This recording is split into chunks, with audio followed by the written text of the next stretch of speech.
ሄዶ ስለ ወይዘሮ ሄለን ማጣራት ስራዋ ምንድን ነው የሚለውን ነገር ለማወቅ ሙከራ እያደረገ ነው። ባጣራበት ሰዓት ግን ስለ ወይዘሮ ሄለን ስራ ማንም ሰው ሊነግረው አልቻለም። ስለ ወይዘሮ ሄለን እንግዲህ ማንም ሰው ምንም ነገር አያውቅም ማለት ነው። ስራዎቿ ሁሉ ሚስጥርና ድብቅ ናቸው። ቤሉልም እንግዲህ በጣም ትልቅ ጥያቄ ይፈጥርበታል። ቆይ ምን አይነት ስራ ቢሆን ነው ሰው የማያውቀው እና በሚስጥር የተያዘ ስራ ምን አይነት ስራ ነው ብሎ ቤሉል ትልቅ ጥያቄ ይፈጥርበታል ማለት ነው። እንግዲህ ወይዘሮ ሄለን ቤሉልን ልታናግረው ፈቃደኛ አይደለችም። እንግዲህ በትላንትናው ክፍል ላይ ውጭ ውላ ማንም ሰው ሳያያት ከቤት ወጥታ ማንም ሰው ደግሞ ሳያያት ወደ ቤት ለመግባት እየሞከረች ባለችበት ሰዓት ይዟት ነበረ ማለት ነው። ሙያውን በጣም ሲጠብቃት ውሎ ነገር ግን ምናልባት ሲመሽ ወደ ቤቷ ልትመጣ ትችላለች ብሎ ቁጭ ብሎ እየጠበቃት ነበረ ማለት ነው። እና የሁሉም ሰው ከተኙ በኋላ ግን ካረጋገጠች በኋላ ወደ ቤት እየገባች ነበር። ቤሉል ግን ይዟት ነበረ ማለት ነው። በዛን ሰዓት እንግዲህ ሊያናግራት ሞክሮ እሷ ግን አንተ ማን ስለሆንክ ነው እኔን እንደዚህ የምትናገረኝ ብላ በንቀት ነበረ ጥላ የሄደችው ማለት ነው። ስለዚህ ቤሉል ስለ እሷ በጣም ብዙ ነገሮችን ማወቅ እንዳለበት ሲረዳ ስለ ወይዘሮ ሄለን ስራ ስለ አንዳንድ ነገሮችን ማጣራት ይጀምራል ማለት ነው። እንግዲህ በዚህን ሰዓት ነበረ ስራ ቦታ ድረስ ሄዶ ወይዘሮ ሄለን ማናት፣ ስራዋስ ምንድን ነው የሚለውን ነገር ለማወቅ ሙከራ ያደረገው ማለት ነው። ግን በሄደበት ሰዓት ማንም ሰው ስለ እሷ ሊነግረውት አልቻሉም። ይህ ነገር ደግሞ ወይዘሮ ሄለን ላይ ነገሩን ከረር እንዲያደርገው አድርጎታል ማለት ነው።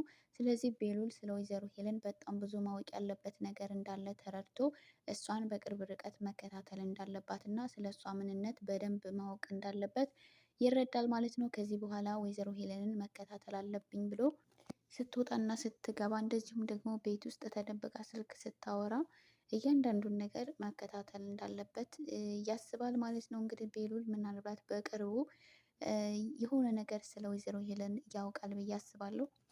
ሌላው ደግሞ በድጋሚ ጆና ቤሉል ተደባደቡ። እንግዲህ ኑኑዬ ላይ በሆነው ነገር ቤሉል ሁሉንም ነገር ሲያውቅ እንዴት እንደዚህ ታደርጋለህ በማለት ጆን እንግዲህ ሄዶ አለበት ቦታ ድረስ ይጣለዋል ማለት ነው። እንግዲህ ሁሉ ሀሳብ የኤልሹ ቢሆንም ኑኑ በስተመጨረሻ የሆነውን ነገር ሁሉ ለቤሉል ነግረዋለች።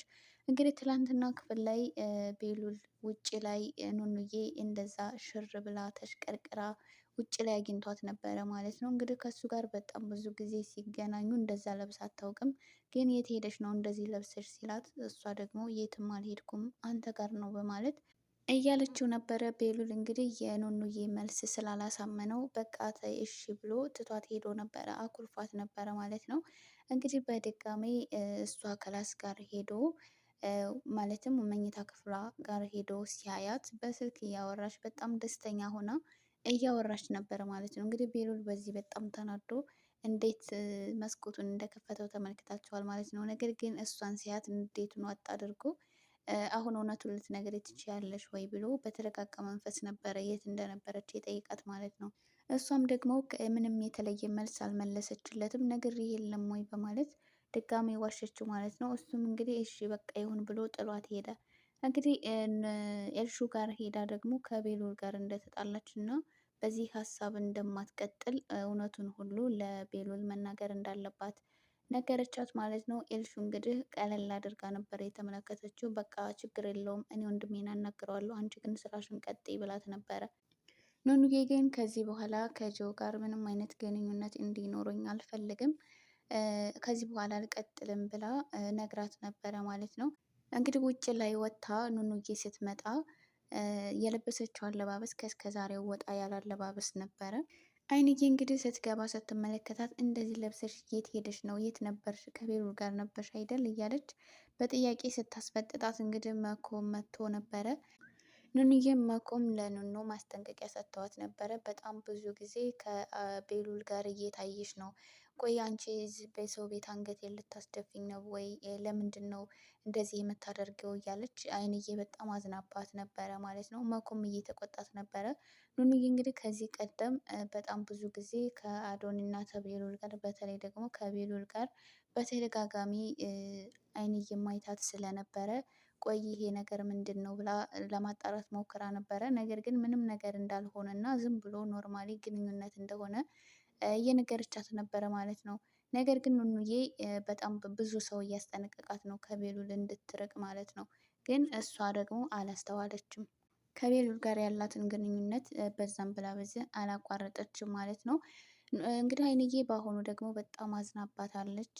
በሰው ቤት አንገቴን ልታስደፍኝ ነው ወይ እያለች በጣም ጥሩ ልጅ አልነበርሽም ወይ እንዴት እንደዚህ ታደርጊያለሽ ብላ አይንዬ እንግዲህ እያለቀሰች ነበረ ማለት ነው። ቤሉል እግር ስርም ደግሞ ድፍት ብላ ከልጄ ራቀ እያለች እየለመነችው ነበረ ማለት ነው። የአይንዬ ንግግር እንግዲህ ቤሉልን የሆነ ስሜት እንዲሰማው አድርጎታል።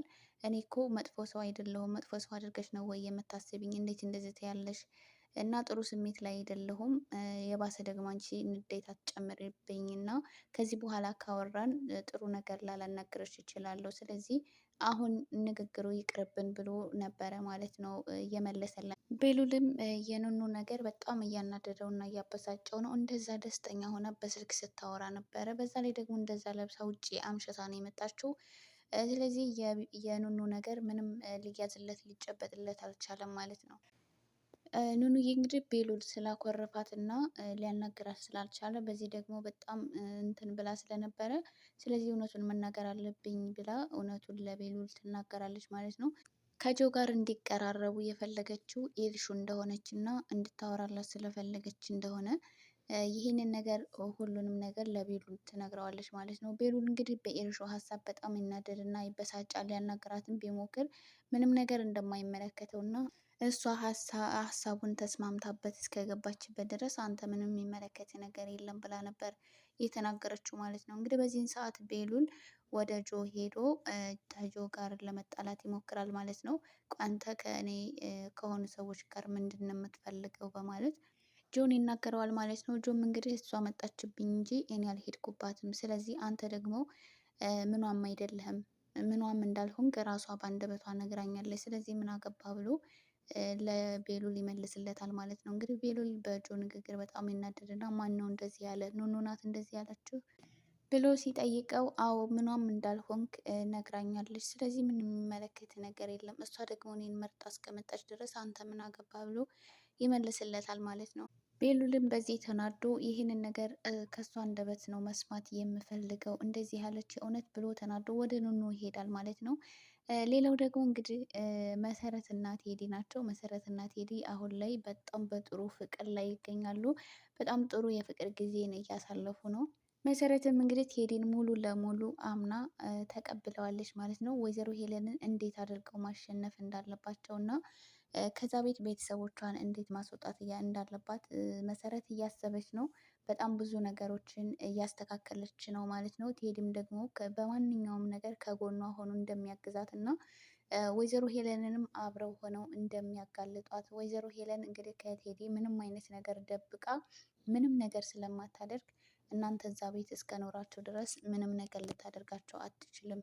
እስከ ዛሬም ቢሆን አንቺን ስጠብቅሽ ኖር ያለው ወደፊትም ደግሞ ከነ ቤተሰቦችሽ እጠብቅሻለሁኝ ብሎ ቴዲ በማንኛውም ሰዓት ከጎኗ እንደሚሆን ይነግራታል ማለት ነው። እንግዲህ መሰረት ቴዲን የመሰለ ሰው ከጎኗ የሚቆም ሰው ስላገኘች በጣም ደስ ብሏታል። አሁን ላይ በቴዲ ላይ ያላትን ጥርጣሬ ሙሉ ለሙሉ አስወግዳ ቴዲን በሙሉ እምነት ተቀብለዋለች ማለት ነው። የወይዘሮ ሄለንን መረቦች እየበጣጠሱ እንግዲህ ወይዘሮ ሄለንን እንደሚያጋልጧትና ድል እንደምታደርግ መሰረት ባለሙሉ ተስፋን እንግዲህ ቴዲን የመሰለ ሰው ከጎኗ ስላለ ማለት ነው። በዛ ላይ ስለ ወይዘሮ ሄለን በጣም ብዙ ነገሮችን ያውቃል። ከዛም አልፎ ደግሞ ወይዘሮ ሄለን ከቴዲ ውጭ ምንም አይነት ነገር ማድረግ አትችልም። ሁሉን ነገር በሱ እጅ ነው ያለው።